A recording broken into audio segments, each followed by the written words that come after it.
What's going on, Mets fans? We got a big Cody Bellinger report coming out today. Also, I want to break down who the Mets could be getting if they're not going to be getting Cody Bellinger, because they will be adding another outfielder to this roster.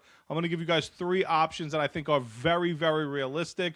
Also, we're going to watch the MLB Network breakdown video from the report of Bob Klapisch that had everybody buzzing the last couple of days about where Cody Bellinger will sign. I'm going to give you where the Yankees are standing, where the Mets are standing, what their offers are. But first, before we do any of that, guys, please like, share, subscribe to these videos, Met content, Giants content, wrestling, Knicks content, even though the Knicks are not giving us much to talk about right now. But everything's going to be popping on the channel, guys. Stay tuned because we're going to get fully into all the stuff, especially the Mets offseason content. Going to be very exciting after the signing of Bo Bichette. Speaking of Bo Bichette, a lot has come out about the Mets panic move. Did the Mets panic? Absolutely not. The Mets did not panic by signing Bo Bichette. It's common sense if you just do a little bit of research. They met with Bo Bichette in November and discussed things at the GM meetings, discussed things with his agent, discussed this plan, and they had stuff in place. Do people just think that, like, GMs and owners just wake up out of bed one morning and say, hey, let's go sign Bo Bichette. Hey, let's go sign Max Scherzer? It doesn't work like that. Are people that dense in the brain to just think that there's no plans in place? When you lose out on plans A, you go to B, C, D, E, and down the line. That's how decisions are made in the offseason. It's not just we wake up and we say, let's go get this guy. This was planned all along, and the Mets did their due diligence. They've been doing their due diligence, whether you like it or not. Whether you're a Stearns guy or not, you got to suck it up because he's doing the right thing for this team moving forward. Let's get into this video that the MLB Network had this morning regarding that Bob Klapisch report, who works for I think it's the New York Post. They're going to mention it. If I got it wrong, I'm sorry. But he doesn't tweet much. So when he's one of those guys that doesn't tweet much, but when he does tweet, you kind of want to pay attention because that's the kind of guy you want to get the info from. Again, just from the things that I've been reading, the Yankees have offered a very fair deal here, man. A very, very fair deal. I think that the Mets could swoop in with something here. So let's just see what they had to say today on the network. Bob Klapisch, who covers the New York Yankees for the New York Star-Ledger, had this tweet. The Yankees have made an internal decision not to engage in a bidding war for Cody Bellinger if the Mets or anyone else swoops in. Yankees believe they've made a fair proposal, 5 years, $160 million, a couple of opt-outs. They're prepared to let Bellinger walk. By the way, I just want to hop in. 5 years, 160 with opt-outs for Cody Bellinger is insane. But I don't care about the money and the years. I'm not one of those guys that panic about all that stuff, all right? The problem is this is a very good deal that Cody Bellinger is being offered, and the fact that he hasn't signed it yet is astronomically insane to me. Oof. Harold, your reaction to that? Well, I don't like to tell people how to spend their money, but I think he's worth the money. Me too. For that club and all the things that he does and he brings, I know you don't get in a bidding war and get stupid with money, but I wouldn't shut it down. Remember last week they said they came to an impasse and there wasn't much conversation. Next day there was conversation. So I don't know what to look at or what to take, but I am telling you right now the Yankees will not be the same team without this guy. And he couldn't have had it go any better with Bregman going to Chicago and this means an elevated role for Jason to make so much if the Yankees don't bring him back. All right, so basically they just get into the rest of the video is them just getting into what it means for the Yankees if they happen to lose Cody Bellinger, which would be a complete disaster for them. I don't know where they would pivot after that. I don't know what direction the Yankees would go. But again, that's not my concern as a Mets fan. My concern is it realistic that the New York Mets could bring in Cody Bellinger? 1,000%.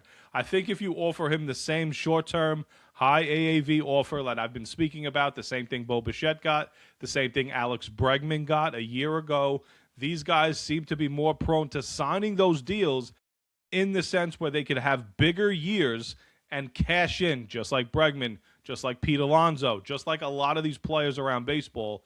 It's been kind of going in that direction. If you're not that top-tier Soto-type free agent, The next tier and the tier below are the guys that are doing those short-term, try to cash in, opt-out deals. And it makes more sense for the player, and it's beneficial for the team as well. Because if that player doesn't perform, you still got a chance to get him on another bounce-back year. And if he does perform and opts out, that means he had a great year for your team. I'm going to show you guys a couple of options that might not be the sexiest options for the New York Mets, but these are guys that could help us if we have a fallback option. The first guy I want to get into here is Jake Myers from the Houston Astros, okay? Jake Myers had a breakout year last year, all right? Doesn't give you much in the power department. Good speed, great defense. Hit 292 last year. Again, broke out last year, had a very good year. No power, only driven 24. But this is a guy he'll essentially, to me, is an upgrade over. Everybody that I'm going to mention here is an upgrade over Tyrone Taylor. I like Tyrone Taylor a lot, but if I could get an upgrade in here and I could do it, I would love to bring in a guy like Jake Myers. If it's a last resort, I don't think the Mets are going to go out and push for a guy like Jake Myers. But yes, is he a good option? I think he could be a good option for this team. Again, last resort. I don't want to go all out for a guy like Jake Myers because that would be not beneficial for the New York Mets. The next guy I'd like to talk about is Harrison Bader, former New York Met Harrison Bader. Why is Harrison Bader so intriguing? Because apparently he changed his swing, and you saw the way it looked last year with the Phillies. He had a good first half with the New York Mets and then kind of fell off after that in 2024. Had a very good second half with the Phillies, had a good first half with the Twins. Harrison Bader, again, last year, 305 average, 824 OPS, had a very, very good run with Philly in the second half. This is a guy who could play in New York. He is not afraid of the spotlight, loves to play in New York. He's a guy that I could definitely see the Mets bring in if a lot of these options fall through and you get him in center field. I wouldn't be the worst. I wouldn't be mad if I'm a Mets fan and Harrison Bader is one of those fallback options. I think Mets fans could get behind that, and I don't think that anybody's going to go too crazy because, again, if you're not bringing in Bellinger, if you're not bringing in Luis Robert Jr., if you're not bringing in certain guys, I'm going to get to Luis Robert in a second. If you get a guy like Harrison Bader, and a lot of Mets fans might just say, oh, no, not again. Harrison Bader, yes, he's changed his swing for the better, all right? He loves playing in New York. He's proved he could play in New York. Had a great first half with the New York Mets in 2024. Had a good first half with the Twins. Had a very, very good second half with the Phillies last year. This is a guy you bring in on a 2-year deal. It doesn't block anybody from getting playing time.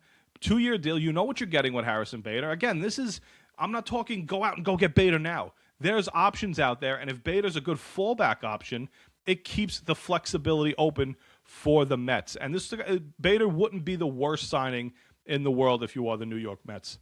Final guy I want to get into really quickly is one of my favorite guys in baseball, and a lot of people are sour on this guy, and that is Luis Robert Jr. from the Chicago White Sox. Luis Robert Jr., to me, I look at that 2023 season, and I feel like that's the potential that Luis Robert is all about.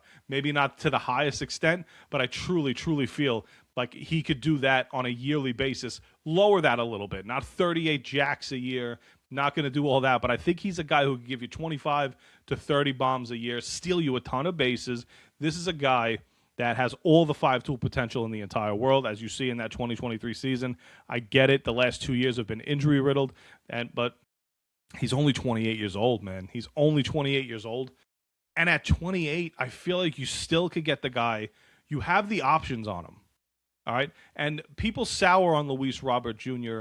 as the guy coming in to save the team. He doesn't have to be that guy with the New York Mets. They're going to add a couple of more bats. And if he's batting 6th, even 7th in this lineup, he's a guy that could easily get you 30 stolen bases a year. Yes, the injuries are the biggest problem with him. I get that. But I look back at that 2023 season, and I see the potential of Luis Robert Jr., and I just can't get it out of my brain that that's just gone at 28 years old. I can't do it. Again, you bring him in. You're not bringing him in to be the cleanup savior of this franchise. You're bringing him in an extended lineup, a contact lineup, that he could just sit in, be calm, be patient, try to work the counts like the Mets are going to do, and he could do it. Okay? This is like, if Bellinger wasn't out there, and if you get guys, I mean, you got guys like Buxton, you got Bellinger, but I look back at that 2023 season for Luis Robert Jr., and it bears repeating. It was an MVP-type caliber season. I cannot fully believe that player is just gone now at 28 years old. I refuse to believe it. And if that happens over the next 4 or 5 years, I'm wrong. I'm dead wrong on it. I'll admit that I'm wrong. But the guy that hit the 38 home runs is still there. He's 28. And if that's one of your third options for the New York Mets, what's the harm of bringing in Luis Robert Jr. at that point? Because you're going to add another bat. You bring in Robert. You bat him 6th. You bat him 7th. He's going to steal 30 bags a year, barring health. He's going to play elite defense in center field. His sprint speed is absolutely tremendous. This is a guy that could definitely bounce back.